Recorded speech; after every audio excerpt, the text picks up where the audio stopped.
चलिए जी, मैं आपको बताती हूँ अब भद्रा कौन है, क्यों इतना डरते हैं सब भद्रा काल से। हमेशा शुभ कार्यों में क्यों पूछा जाता है कि भद्रा काल नहीं है। तो सुदर्शन चक्र से उनका वध करा। जैसे ही उन्होंने सुदर्शन चक्र उंगली पे लगाया और जब उनका वध हो गया तो उनकी उंगली से खून बहने लग गया, कट गई वो चक्र के कारण। तब द्रौपदी ठीक है, और धागा, तो ये मेरे भाई की हर बाधा को दूर करेगा, ये है धागा। तो हरे कृष्णा, राधे राधे। कृष्ण दासी के चैनल में आप सब मित्रों का स्वागत है। और आप सब कैसे हैं? कान्हा जी कृपा से आप सब ठीक होंगे। तो आगे वीडियो रक्षाबंधन को लेके बहुत ज़्यादा मतभेद हो रहे हैं, हर विद्वान अपना अलग अलग बोल रहे हैं। तो मैं सिंपल और आपको बताने वाली हूँ कि मैं कब कर रही हूँ, आप मेरे से जान रहे हैं, या फिर आपकी इच्छा आप कब कर सकते हो। और रक्षाबंधन पे कैसे तैयारी करनी चाहिए वो भी मैं अभी आपको बैक कैमरे से पूरा डिटेल से बताऊंगी। और ये भी बताऊंगी, राखी का त्यौहार है, हमेशा उदय तिथि पूर्णिमा में ही मनाया जाता है, क्योंकि भद्रा लग जाती है। भद्रा में अपने भाई को या कोई भी अच्छे काम करना शुभ माना जाता है। तो ये भद्रा कौन है, इनको इतना शुभ क्यों माना जाता है, तो पूरी डिटेल से वीडियो आज आ गई है, जरूर से देखना, लास्ट में बताऊंगी मैं आपको। ठीक है जी, तो वीडियो पसंद है तो लाइक शेयर कमेंट जरूर से करना। पहले मैं आपको बता दूं, हम कर रहे हैं 12 अगस्त को रक्षाबंधन को सुबह 7:06 तक पूर्णिमा रहेगी। जो 11 तारीख है उस दिन पूर्णिमा का जो व्रत करते हैं वो 11 तारीख का है। तो अगर जो आप पूर्णिमा का व्रत करते हैं तो वो 11 तारीख को करेंगे।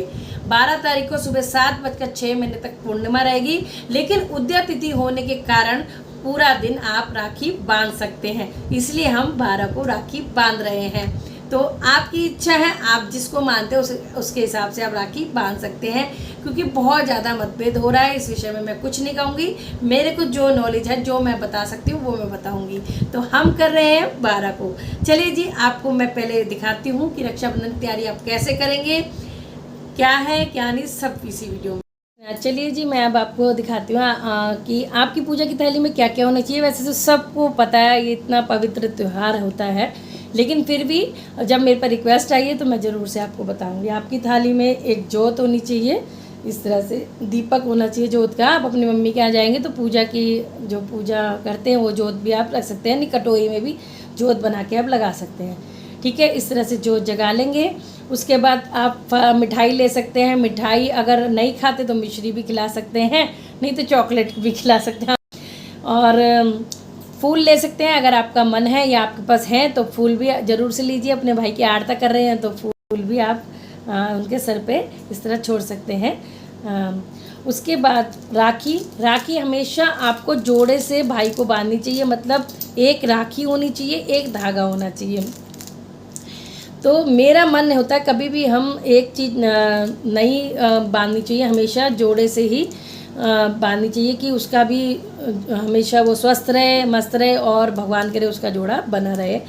तो हमेशा जोड़े से राखी बांधनी चाहिए। अगर आपकी भाभी है तो उनको अलग से बांधनी चाहिए, भाई को एक राखी और धागा जरूर बांधना चाहिए। तो देखिए जी, मैं अपनी भाषा में कहूँ तो राखी यानी रक्षा, रखी भाई हमारी तो ठीक है, और धागा, तो ये मेरे भाई की हर बाधा को दूर करेगा, ये है धागा। तो ये हमारे भाई बहन के रिश्ते को मजबूत बनाए रखेगा, ये ऐसा पवित्र धागा। तो इस तरह से मैं अपने बोलती हूँ, तो इस तरह से ये आपको एक राखी और एक धागा जरूर से बांधना चाहिए अपने भाई को। ठीक है जी। और अब आपको क्या लेना है, तो मैंने, आप अलग कटोरी में रोली चावल ले सकते हैं, बट मैंने ये बना रखी है। तो इसमें ये रोली है, ये चावल है। और अगर आपके पास ये नहीं है, बाई चांस राखी नहीं है और कोई आ गया राखी बांधनी है आपको, तो सबसे अच्छा जो एकदम पवित्र माना जाता है कलावा यानी मोली, तो ये भी आप बांध सकते हैं रक्षा सूत्र के रूप में। और कई लोग हल्दी भी लगाते हैं अपने भाई को, तो आप हल्दी भी लगा सकते हैं। तो आपको पहले क्या करना है, पहले आपका भाई अपना सर ढकेगा, और हम भी जो बहनें हैं वो भी अपना सर ढक के बैठेंगी। ठीक है, उसके बाद क्या करना है, अपने भाई को हमने इस तरह से रोली घोल के तिलक लगाना है, फिर चावल लगाने हैं अक्षत यानी कि, और कुछ चावल उनके सर पे भी इस तरह से छोड़ने हैं। फिर क्या करना है, आपको राखी बांधनी है। पहले हम बांधेंगे राखी, फिर बांधेंगे हम धागा। और मन में जब हम उनको बांध रहे हैं, आप किसी देवी देवता का नाम भी ले सकते हो, हे प्रभु या हे देवी, मेरे भाई को मैं ये धागा बांध रही हूँ, आप इसकी आयु लंबी करना, हम दोनों भाई बहन में हमेशा प्रेम बनाए रखना, हम एक दूसरे की इज्जत सम्मान करते रहें और इसी तरह से हमेशा मैं अपने भाई को राखी बांधने आती रहूं। ये ऐसा मन में प्रार्थना करना राखी बांधते समय। फिर आपको राखी बांधने के बाद करना है, आरती उतारना है। आरती मतलब अपने भाई की, तो आप इस तरह से आरती उतार सकती हैं 4-5 बार, ठीक है। उतारने के बाद आपको हमेशा आरती को राइट साइड घुमाना होता है, इस तरह। कई लोग उल्टा ऐसे ना घुमाएं, राइट साइड में घुमाना है, ठीक है।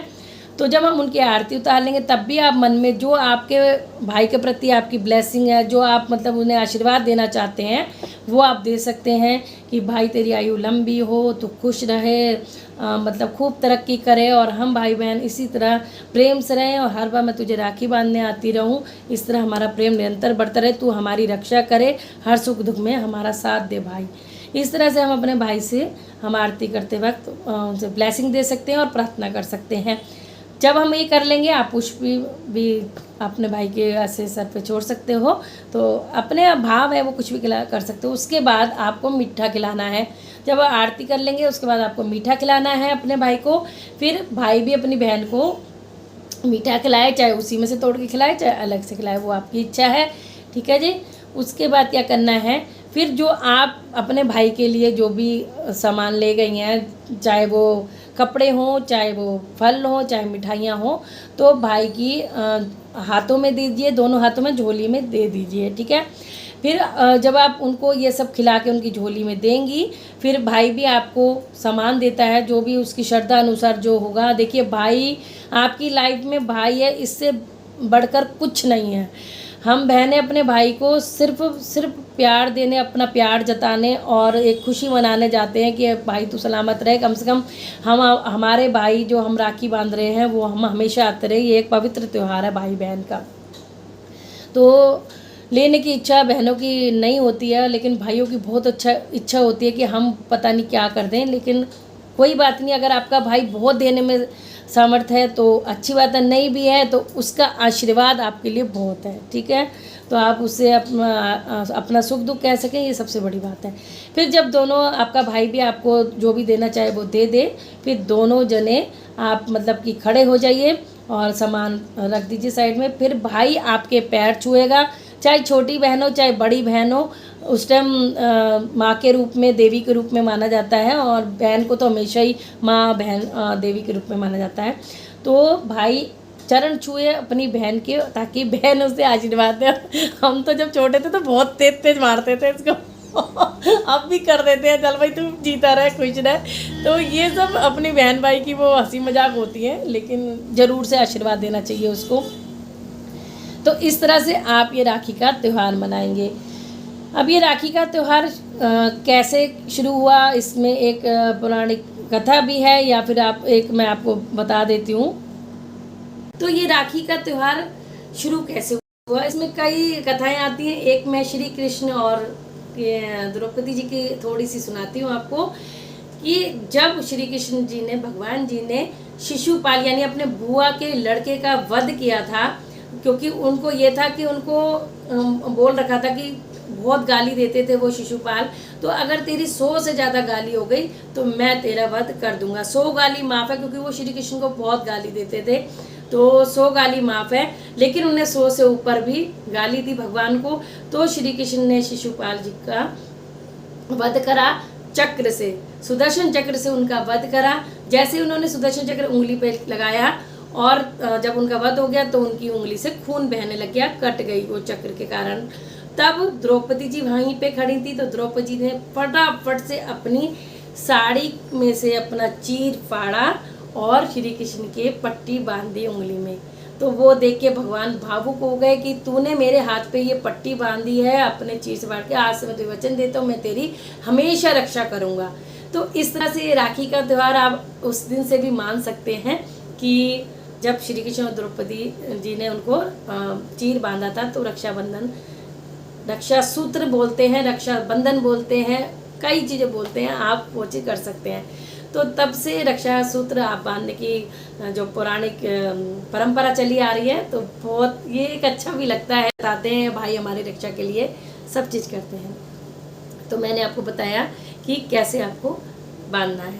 ठीक है, बताती हूँ हम 12 तारीख को क्यों मना रहे हैं रक्षाबंधन। रक्षाबंधन शास्त्र के अनुसार हम 12 तारीख को मना रहे हैं क्योंकि 12 तारीख को पूर्णिमा उदया तिथि में है, तो सारा दिन आप राखी बांध सकते हैं अपने भाई को। ठीक है जी।